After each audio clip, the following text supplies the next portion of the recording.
We did have quite a few others who had said they were going to be here. So hopefully they'll get to us. So the first thing is I'm going to share just some best practices about how to have effective hybrid meetings. And let me get my screen here.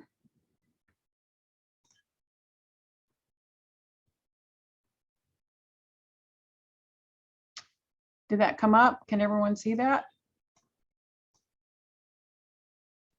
Not yet. Not yet, no.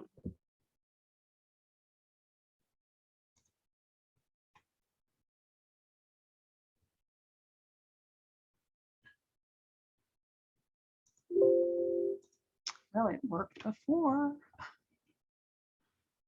Let's try that again.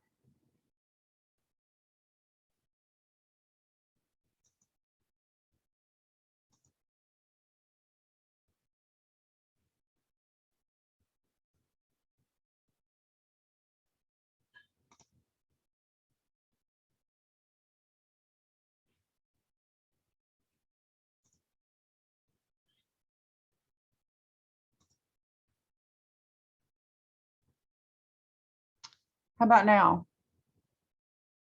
There we go. Okay. So I pulled a bunch of different documents off of the internet and kind of consolidated them. So we all believe hybrid meetings are here to stay for a lot of reasons, and there are pros and cons to these meetings. Advantages are increased meeting attendance, more flexibility scheduling meetings. People who are not in your area can join you. You can cut your carbon footprint because you're not driving to a meeting. And it's safer for some people who are high risk with medical issues right now. But there are some disadvantages, and particularly to the remote participants, you need to really work hard to make sure that they have an equal footing with the people that are there in person. So it's not exactly the same as recreating a face-to-face meeting. You don't have that chance for the socialization and the chatting that occurs in a regular meeting. It's a little more difficult to discuss complex matters or share complex information. Often people that are working remote may not understand your technology or may struggle with it.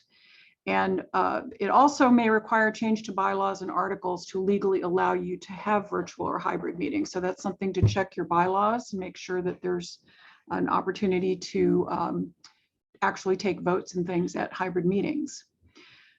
So some of the strategies to make sure you have a very effective, well-run meeting is to use a producer, have a second person who can kind of manage the process. It's very hard as the host to do everything, particularly if you have a lot of people. So having at least one other person is an advantage.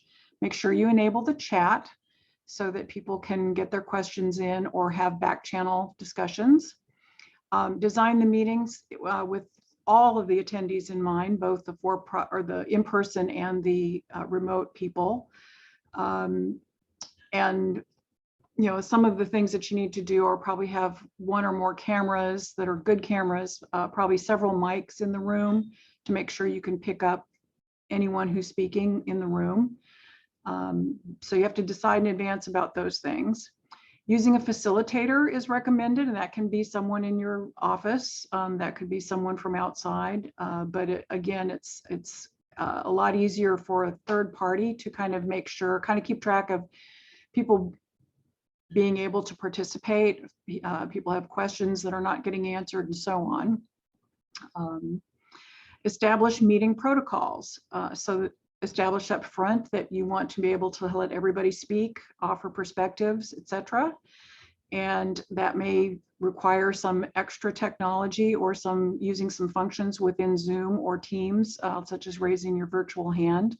It is very helpful for each speaker to say their name before they speak. This is helpful for the person taking minutes, but also so that those that are remotely participating know who's talking. And I think if there is just one takeaway from this, that would be one of the most important ones. Make sure if you're having a Q&A that everybody gets a chance to participate. Make sure you're displaying your remote participants if you can. If you have a big screen, smart screen in your office, in your conference room or what have you, try and make sure you get all of them on the screen so that the people that are in person know who they're talking to. Displaying the leaders and presenters so that there's less distraction if they're making a presentation. Upgrading audio. Audio is actually even more important than video in hybrid meetings because everyone needs to be able to hear what's said. So that's very important. Ensure that the remote people are participating. Ask them to unmute their microphones when they need to ask questions, and make sure that if it's a large meeting that someone can mute and unmute people as needed.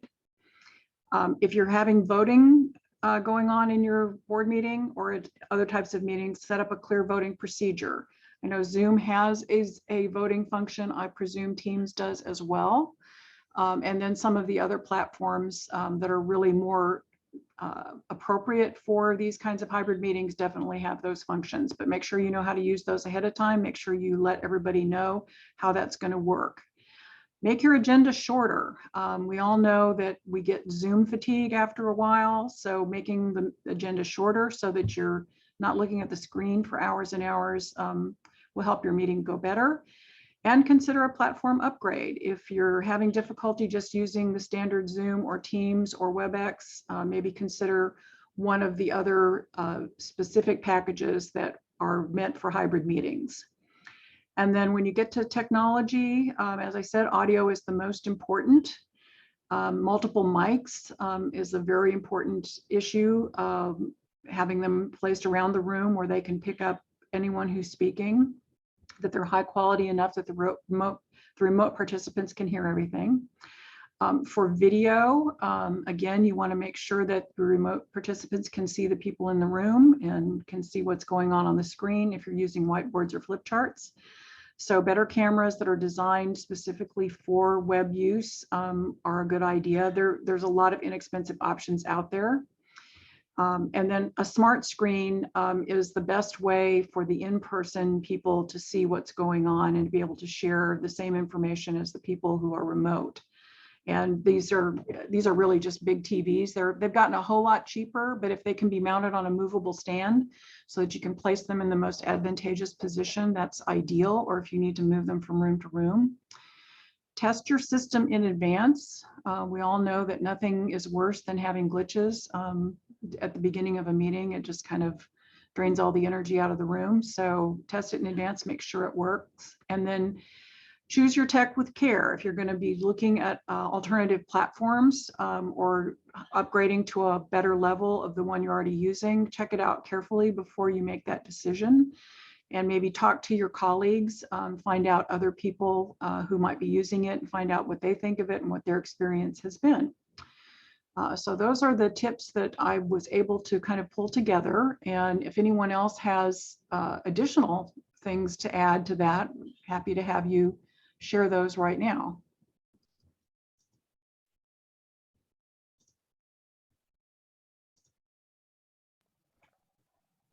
Joanne, this is Ella. Hi, I think mine would be more or less a question. I attend some Zoom meetings, and persons have a custom background that you see, and it becomes offensive to some viewers, and they complain in the chat because there's like a ghostly effect around those. Is it something wrong with the person's equipment, or how do you handle that in a meeting? Because it's like a shadow that's around their face on the screen. I'm not sure the host of the meeting can really intervene much with that. That is sort of individual to the remote attendee. And I agree, those backgrounds can be very distracting because they do sort of wobble a bit. They do. They jump in and out. You know, if you're establishing protocols at the beginning of the meeting, you might just say, please do not use those. So that you do not have that kind of distraction, or you can ask them to turn their cameras off. But if it's someone who needs to be seen while speaking, it's a presenter or something, that's a different situation. So does anyone else have any information about that? Can you all hear me okay?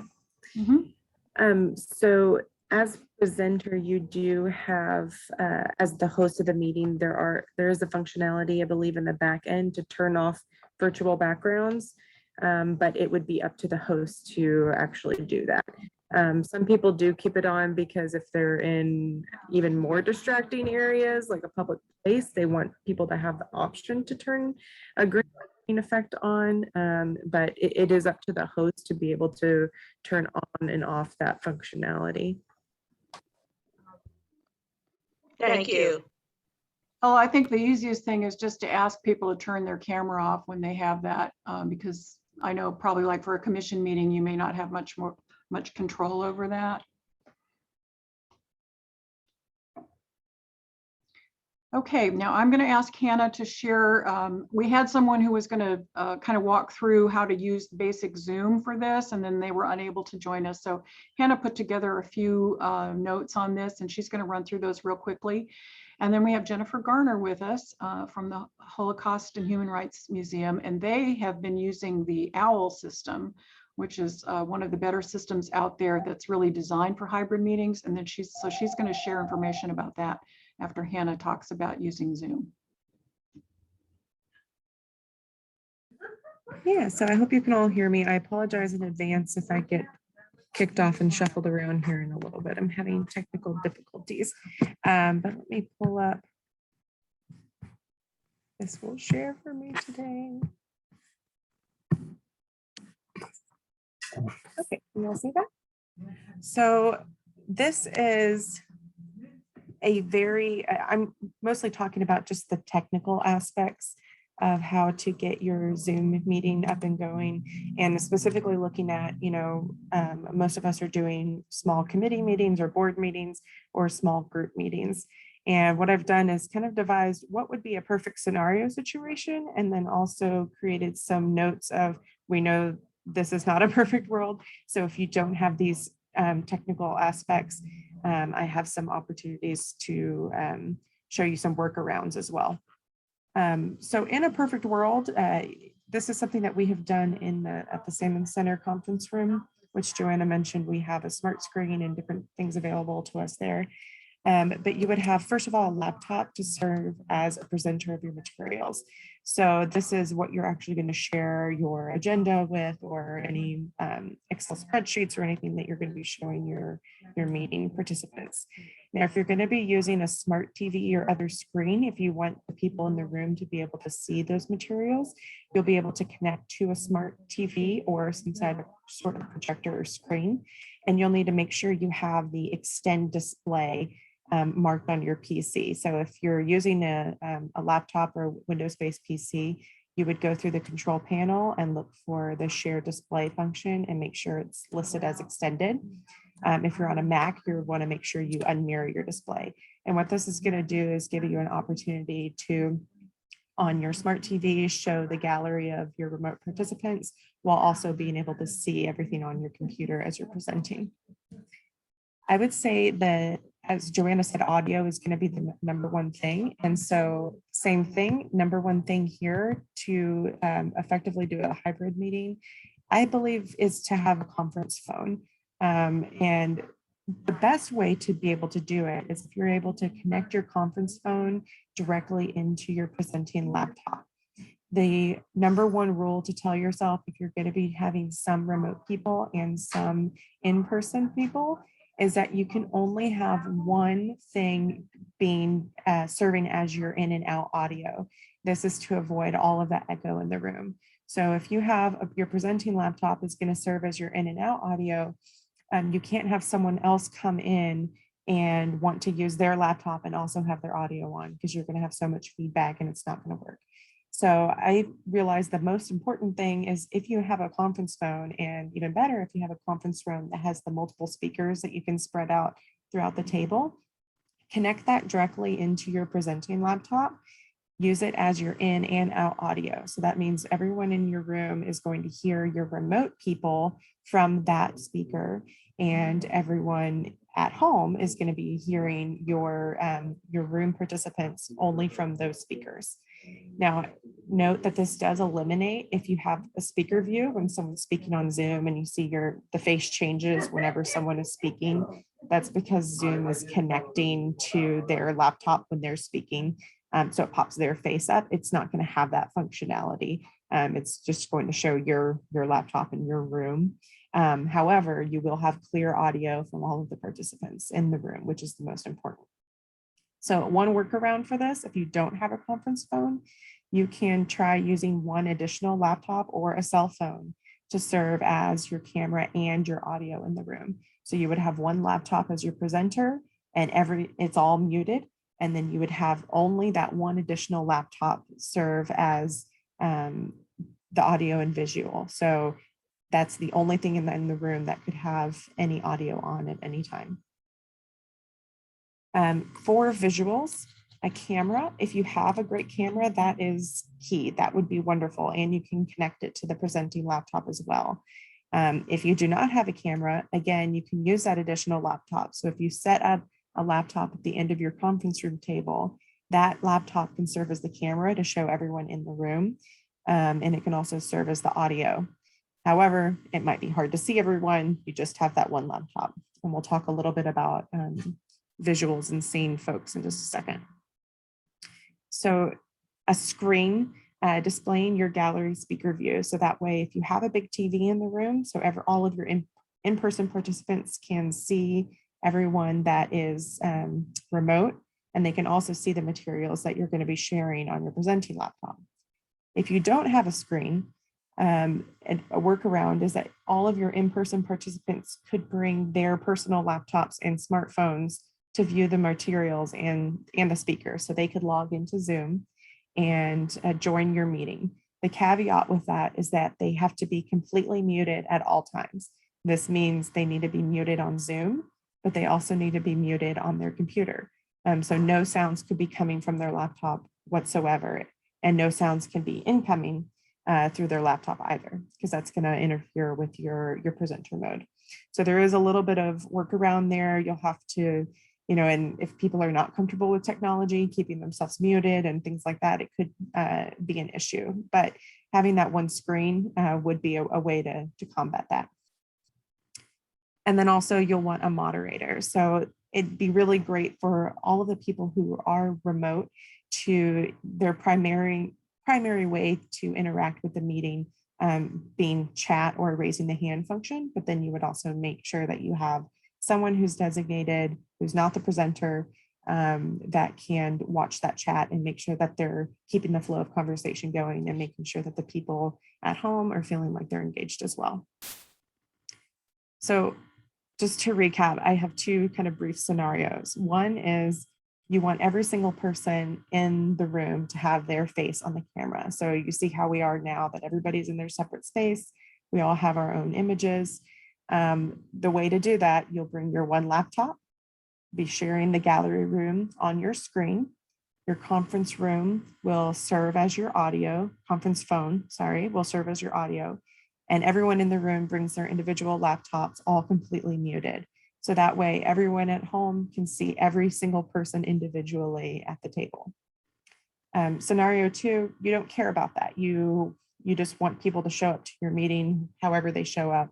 You don't need them to have access to a screen because you already have a screen. They don't need to be able to see the materials separately. So that just slightly different. You'll have one laptop, your conference phone will be there, and then you'll have a camera or additional laptop that will be able to show the full room view of the conference room. So that way people don't have to worry about showing their individual faces or worrying about looking at the materials. So the main thing is, if you have a large video screen where you're able to share materials for everyone, both remote and in person, to see, then you don't have to worry about people bringing their individual screens with them. And then you don't have to worry about the audio issues. If you don't have a screen to be able to show those materials, you'll either want to print some for everybody in the room, but they won't be able to see the people at home. or do some sort of workaround there. So there's lots of little things you need to take into account with what is the most important to you, and thinking about the experiences that you want the remote people and the in-person people to have. So that's kind of a brief overview of how we've done it. I know it gets really nitty gritty, but the main point is the audio echo is the biggest issue that you have to worry about. So making sure that you have some sort of setup with either a conference phone or a laptop that can make sure that everyone's able to hear appropriately. Does anyone have any questions for Hannah about that, or any observations from their own experience?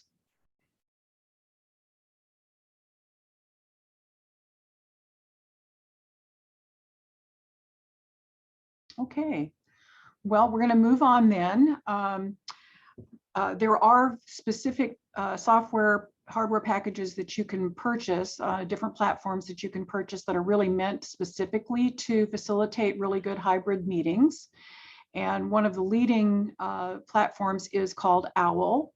And Jessica Garner is with us from the Holocaust and Human Rights Museum, and they have been working with this technology. So she's going to share their experiences using OWL. And I want to also let everyone know that we're considering purchasing this for the Salmon Center's conference room because so many of you use our conference room for your meetings. It is available to all nonprofit arts groups to use for meetings and at very, very low cost. And for tenants, there's no charge at all. So we will be looking into that and hope to get that set up soon. And now I'll turn it over to Jessica. Thank you, Joanna. So I'm calling from or Zooming today from the conference room at the Dallas Holocaust and Human Rights Museum. And yes, we use the OWL technology. It's literally called the OWL. I thought we were just calling it the OWL because it looks like an owl, but it's actually, the physical name is called the OWL. So you can look it up. And it is a speaker and microphone tower all in one that you hook up to the laptop that you're presenting from. And so you'll need to have one laptop, and yet everybody in the conference room will be on mic or camera. So it's a singular entity. And for those of you that can see the screen, what the participants viewing remotely see, they have at one moment, they have the panoramic view of everything in the conference room, which again, for meetings and everything is really helpful to have that. So you know who all's in the room at any given time. Plus you have the camera focused on the speaker. And so I'm actually going to invite a couple of my colleagues into the room so that you can see what it's like and how the camera will spin as people talk. So just one moment, put my mask back on because we're masked when we're together in our offices here. And I'm going to invite them in and then we'll give you a demonstration.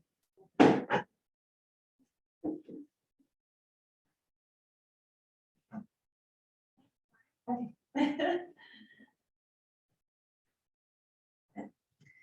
So we have, so it's set up in our conference room, and I've used this in a conference room that's 3 times larger than this, and just having the one owl. So you don't, I think, you know, no matter what size your conference room is, one owl should suffice. It can do a large space. So as you can see in the panoramic view, a couple of my colleagues have joined us. Again, for people attending remotely, that lets them know who all's in the room at any given time, which is really helpful if you're discussing matters. And then what we've done here, how we have it internally, is kind of what Hannah was speaking about earlier. The laptop is hooked up to our large screen in the conference room. So everybody sitting around the table for the conference room meeting is looking at all the participants on the screen, so they can see everybody who's in the room as well. So I'm going to ask my colleagues to say hi, just so you can see what it's like and how the camera just picks up a voice and automatically spins. Deanne, do you want to go next? Hi, I'm Deanne McElroy, and I'm the membership manager at the museum. And it's great to be here and to see you all today. We really, really like using OWL. It was surprisingly easy for some of us who are not technologically savvy to learn how to do it. Tamiko? Hi, everyone. I'm Tamiko Jones. I'm the executive assistant to the CEO. And the OWL has been very helpful for me for board meetings, which may have up to 60 people. So it has been very, very helpful. And even, you know, if you record, it's very clear to pick up who's speaking when you're taking your notes. So I think you would really benefit from it. as you saw, as we spoke, it kind of spun around, and actually now that it sometimes will even do this, it'll show two speakers. It shows me and then it shows the last person speaking. So it kind of gives you a sense of who all's in the room. The only one, what I would not consider downside, but it's something that happens often in committee meetings, if someone else in the room shuffles papers or gets up to go to the door, it'll pick up that noise and it might spin the camera off of whoever's speaking. There is a feature in OWL. We haven't used it, but if you need to get to a really like formal presentation, there is a feature in OWL where you can freeze the camera on the particular person who's speaking. So you need somebody else kind of, we all talking about earlier, as kind of a facilitator or a producer of it that can do that, so that if somebody else in the room does cough or make papers or make a little side comment, it doesn't pick up and change the voice. But we really, for our purposes, don't use that. Just because most of the time we want it to be that conversation. We want it to feel as if people are sitting at the table and the camera's spinning around as if normal people at the table are spinning around. So that's sort of how we use it. We're happy to answer any questions you have.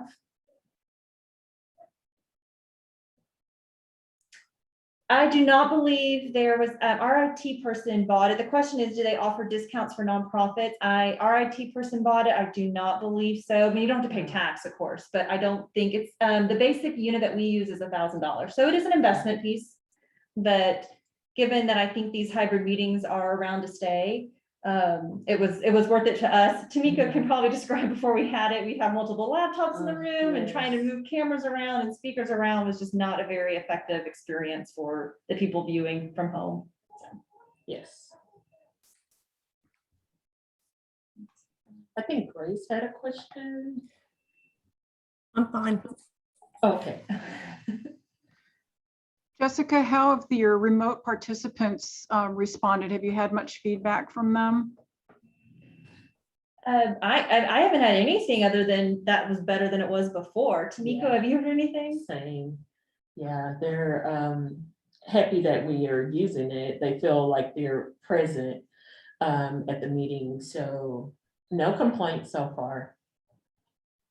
Another question about, does the camera move quickly or split screen quickly if more than one person talking? It doesn't move super quick. As you saw, it kind of takes a moment to register, which so you might, but I think it's some way better, because otherwise it could give, I think, the viewers a bit of whiplash if it went too quickly.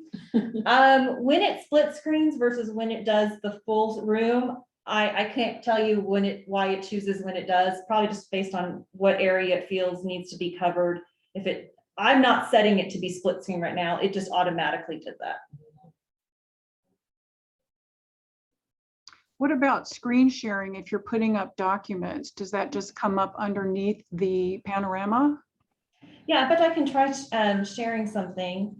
You do that the same you would. It's just as if you're in normal Zoom, my experience. It's just over here, I'll show you actually under the mute, by the volume. You just pick the microphone, echo OWL, and echo for speaker. That's the only thing you have to do different than a normal Zoom meeting, is that. And then everything else it automatically does. So I can show you, let me just pull up, let me open something and I can. It works seamlessly with Teams as well. If your company uses that, you do the same changes to the OWL and it picks up in Teams also. So I'm just going to share our, see right now, I just went back to panoramic view. I didn't do that.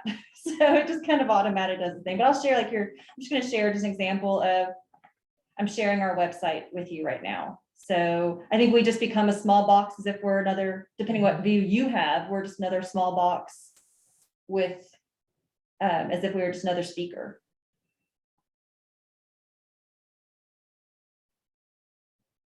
And I'll stop sharing now. And Jennifer, is there a way to show a gallery of the remote participants? Do they, because right now, of course, we're seeing people on the Zoom, but. Yeah, for my view, what I put on the screen, the same thing. We're all looking at, it's hard to show you because if I did this, it would probably, actually, if I go stand over here, it might pick it up.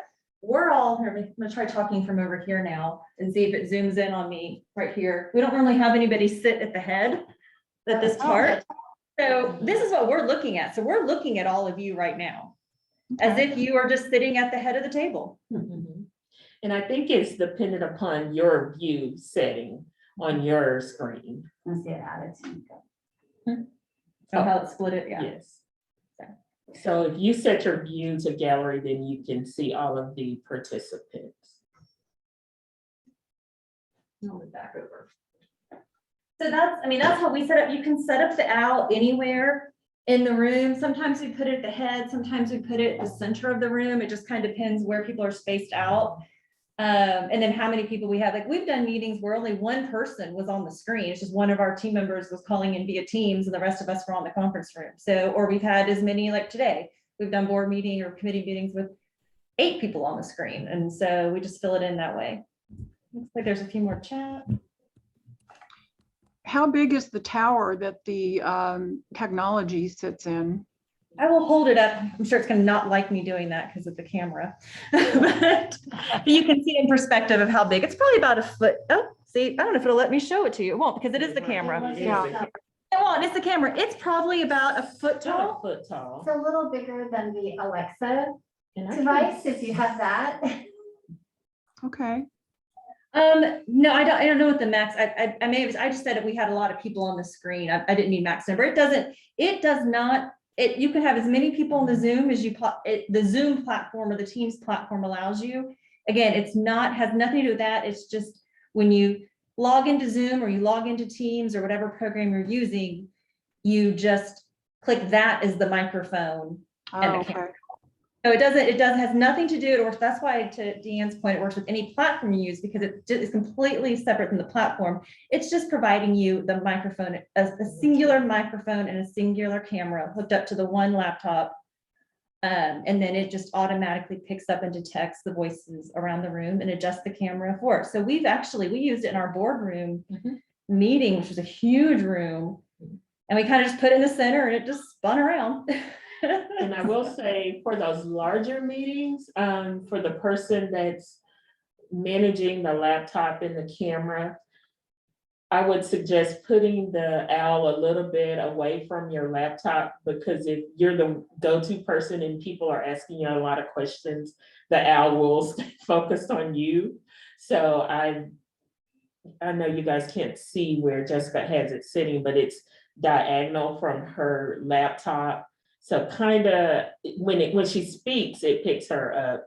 But for me, even if I was whispering when I first started, I had it too close. So it was like show to Miko, you know. So I would just suggest putting a little bit away from you to keep it from just focusing on you the whole meeting. Ella has a question. She's asking if you said that the maximum number of participants is at 60 people? That's where I was correcting my main misspoke. I said we've had as many as 60. Oh, okay. It does not matter at all how many people because it's just the microphone and the camera. And then Douglas asked about a large room. So I think you can probably get a sense of the size of our conference room. We've used it in a room, it's at least 3-4 times as big as this. At least. We've used it in our 2 large adjoining classrooms where with the dividing wall, we removed the dividing wall and it worked fine. That was the only thing kind of Tamika, what you did in that situation. It's definitely best in this kind of conference room feel, but you can certainly use it in a large room. And what we did was we did ask as like a committee chair person came to report to head up, instead of staying in their spot, which might have been in the back of the room, we asked them to come up to the front of the room and stand like, to Tamika's point, like 10 feet from the owl, not right next to the owl, but like 10 feet from the owl, just because that made a better experience for those at home, because otherwise it's not going to zoom in, it just spins. So if you're in the very back of the room, it would just be like this teeny little head. So talking, and so we asked them to come up to the front, but it worked very well in our very large classrooms. Yes. I would say, as I think about it, Joanne, our classrooms are probably about the size, comparable size to that room at Salmon's upstairs where y'all do like auditorium and everything. Might be larger than that. And the one owl worked. Let's see. Douglas has a question. Can you have 2 connected for panel and stage? And there, we have not tried it with 2, so I don't know. So I can't answer that question. Sorry. Another for the live audience, yeah. The sound is very good. At least that's what I'm hearing. And I wonder, is everyone else picking up the sound as well as we are? Mhm. And I would say on our end, it's really great too. The sound comes out of the speaker, the OWL speaker. So especially if you put in the center of the conference room or wherever it is, everyone can hear it. Versus when you're trying to play it off a laptop, you know, it can be a little grainy, but the sound, I think, works for us too. We hear you just as well. Yes. And that's with masks on. So Yes. that's impressive.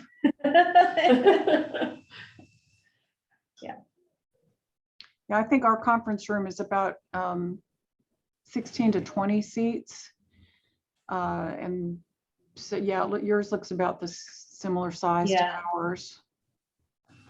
Yeah, when I used to work before here, I worked at SMU Meadows when COVID and everything started, and the president's boardroom, we used it in there, and his boardroom probably holds 50 people and at one single conference table, and they had just the one speaker or the one owl. So it certainly can work for small conference rooms, large conference rooms.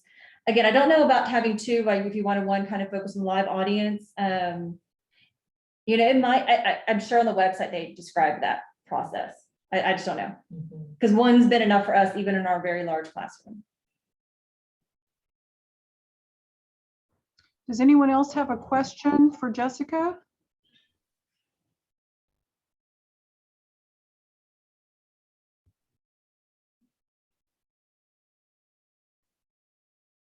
I guess not. So Jessica, thank you so much for sharing that information with us. It's a very impressive system.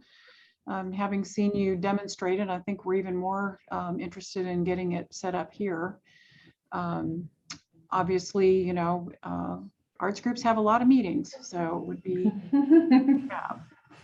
Well, we're happy to share our experiences. We've enjoyed it, and it certainly made it a lot easier. So, and most people here all at some point have figured out how to. All you do is plug. I should add, all you do is you plug in the little jack to your laptop. So if you have a Mac, you would need one of those adapters like you would to put. It's not a USB. It's no, it is a USB. It's just a USB. So if you're on a Mac, you would need that normal adapter like you would have for you inserting USBs. But if you're on a PC, you have the USB insert anyway. Well, thank you so much. We really appreciate it. Thank you for coming. Have a nice day. Hi. And we have about 20 minutes left, so we're going to move on to a comparison of two of the apps that are out there that help check vaccine status very quickly. And, you know, this is all in its infancy. There are a few other apps. Some states have created their own. New York uses one called Excelsior. Some states don't have anything, but the two that are at least commercially available are Bindle and Crowd Pass. And they're somewhat different in how they work. And of course, there is a cost for it. And I would just preface this by saying, I would imagine that it's going to become more and more common for the need to be able to check this sort of thing. We surveyed our audience in July about what things would we need to do to make them comfortable coming back to performances. And the number one thing that was near 90% was check vaccine cards.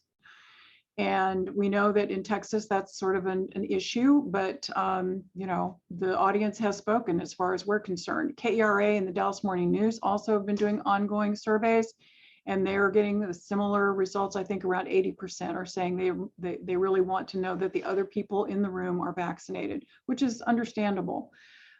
So what are the issues with doing that? Well, it's a slow process if you're just going to have people, you know, pull up a vaccination card and every time they come in the door, that's going to slow everybody down. Moreover, you know, we now know that the vaccine cards are easy to get fakes. So the advantage with the apps is that they, in the states that have the ability to verify, and I believe it's almost all states except Indiana, I think, do have that ability. You upload the information. It is secure. It is not shared. Bindle, I know for sure, doesn't even keep the information themselves. They use a third-party medical HIPAA source for that. But then it is verified that it is a real legitimate vaccine card. And so I'm going to ask Hannah to walk through this is just very basic. And I tried to find good information that was, comparing the different things that are out there. And there really isn't much out there yet since this is also new. But we know that theaters in other parts of the country are signing up for Bindle as one of the platforms that they have found to be easier to use. And then Crowd Pass, I know DACAC used it for an event that they had recently, but they do work differently. So I'm going to ask Hannah to start with Bindle and share the information that we have on that. And this is just very basic. Yes, thank you. I was going to preface that with, this is extremely basic, and the major reason is because they want you to call them to set up your account and get all of the information. They want to know about your events. So they share just enough to pique your interest. And so I'm really serving this as a source of, here's 2 platforms that maybe you'd be interested in, and you might want to contact them for more information. So I'm sorry I can't answer really technical specific information, but this is just a brief overview of Spindle. So how it works is they take someone's health record. So as Hannah, I would log in to Spindle and upload my health records.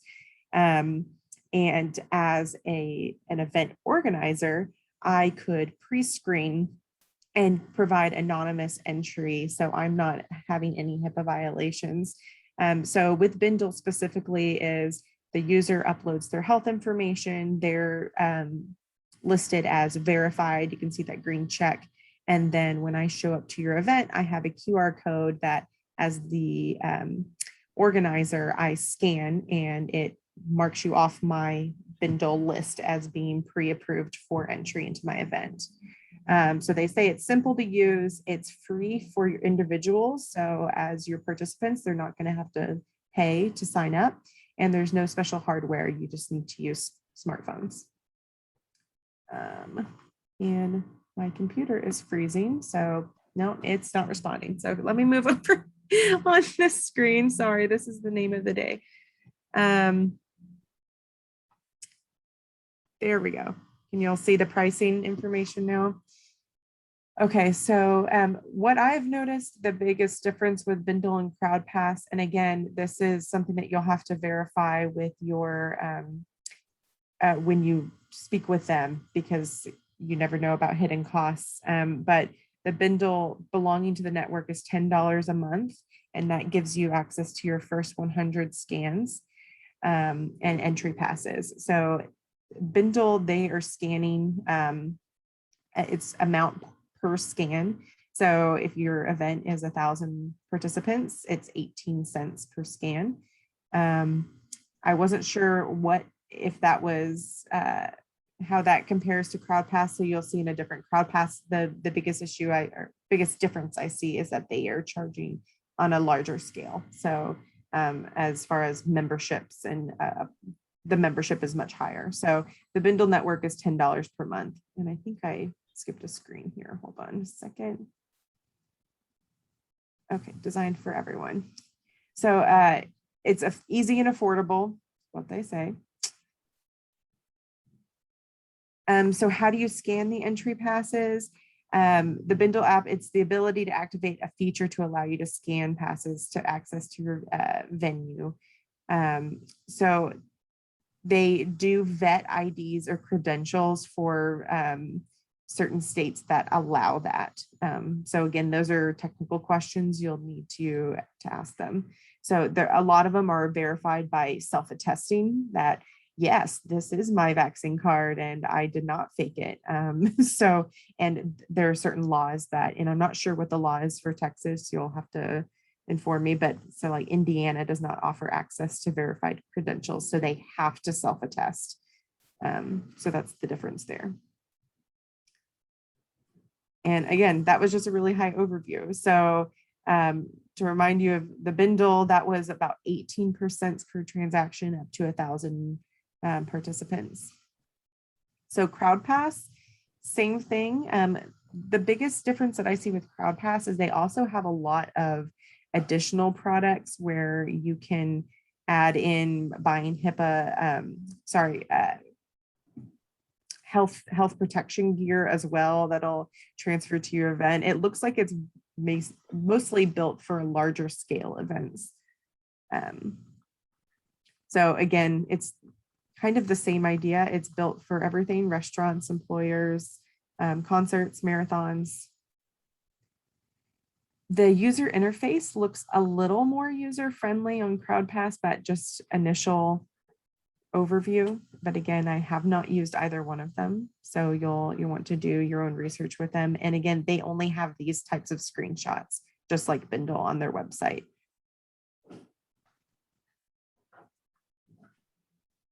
So there is the health clearance. So they fill out their waiver and screen, they attach their documentation, so their vaccine card, and then they get this QR code. So that process is exactly the same as Bindle. And then your volunteer or your staff scan the QR code when they enter. So the infrastructure, they have a management system, sales and marketing support. This one, it seemed like it had a larger infrastructure as far as customer support, at least listed on their website. And they were both HIPAA compliant. So down to the nitty gritty, the purchase. So for a one-time purchase, it gets pretty hefty. So $4 a person for up to 1,000 people. So that's a big drastic price difference. But then they also have monthly subscriptions. So for a business up to 1,000 people, it's a $200 platform fee. Again, there's not much, that's the three-month commitment. And then it starts at $2 a person. So I'm not sure that'll be I'd be interested to know if anyone has any experience with working with either one of these, because the price difference seems very vast, with Bindle being a lot cheaper, but yet we've heard some people have used Crowd Pass over Bindle for a specific reason. So I'd love to hear those reasons if anyone knows. Grace, did you have a question? Well, it's more of a couple of weeks ago, we went to the AT&T Performing Arts Gala, and I got an email. We both got emails saying that we needed to upload our vaccine cards. So we did that, and it was very easy. I mean, they looked at it online, whatever they do. And because Texas, the physicians or, drugstores, whoever, they have to report when someone gets a vaccine. So that's all verifiable.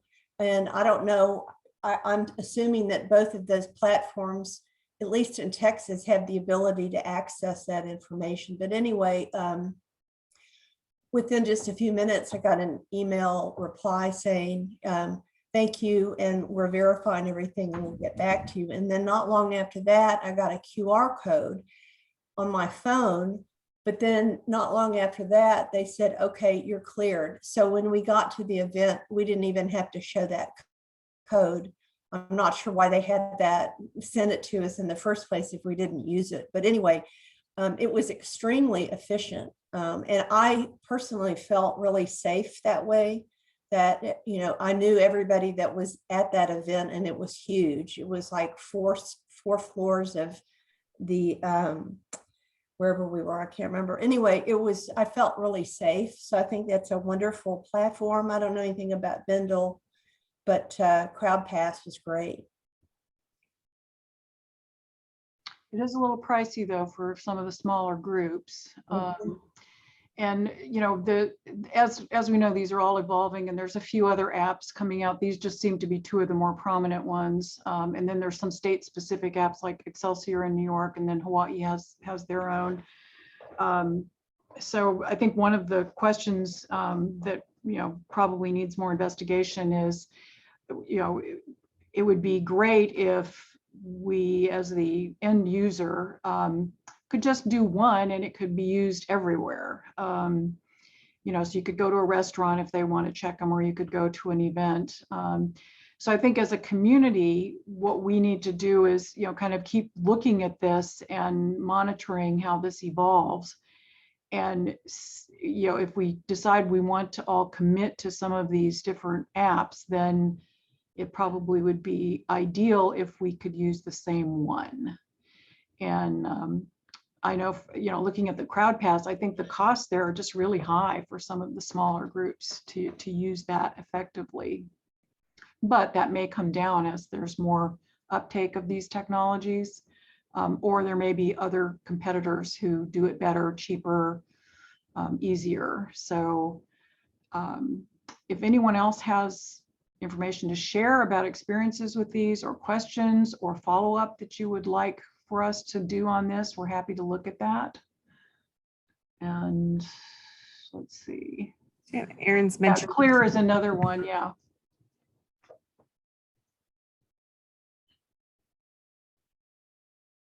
So I think what I'm saying is this is to be continued. We will need to continue looking at this, because I think our patrons are going to want to know that we are taking seriously vaccine status or negative testing to safely gather in theaters again, and performance venues and museums.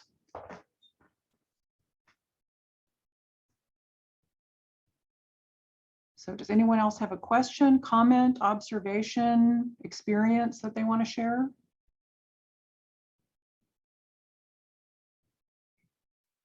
Yeah, so I'm not completely sure how the billing goes. Again, that's not something they really provide up front, at least on those two instances, but I'm assuming based on the information that they have on their websites is that it bills you after the event, because it's counting by the head, by how many you're actually scanning and using. So I believe it's a post-event invoice that they charge you.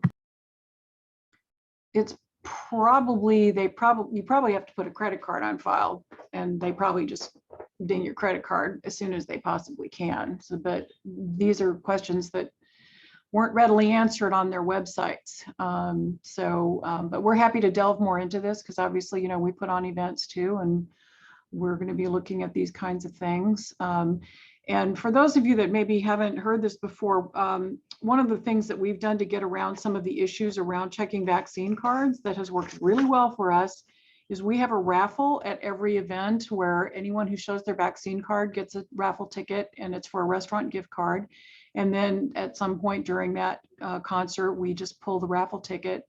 And everybody has been very enthusiastic about it. We've had no pushback.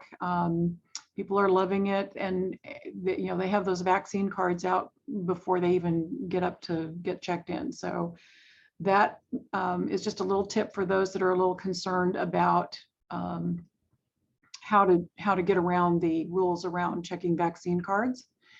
And I think most of your patrons want to know that you're being safe. So better to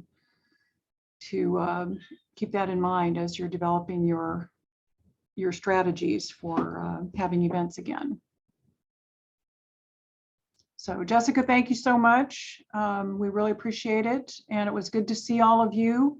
We did record this, so we will put it up on the website and on the DACAC website in the next couple of days if anyone wants to review it, or people who couldn't be here need to see it.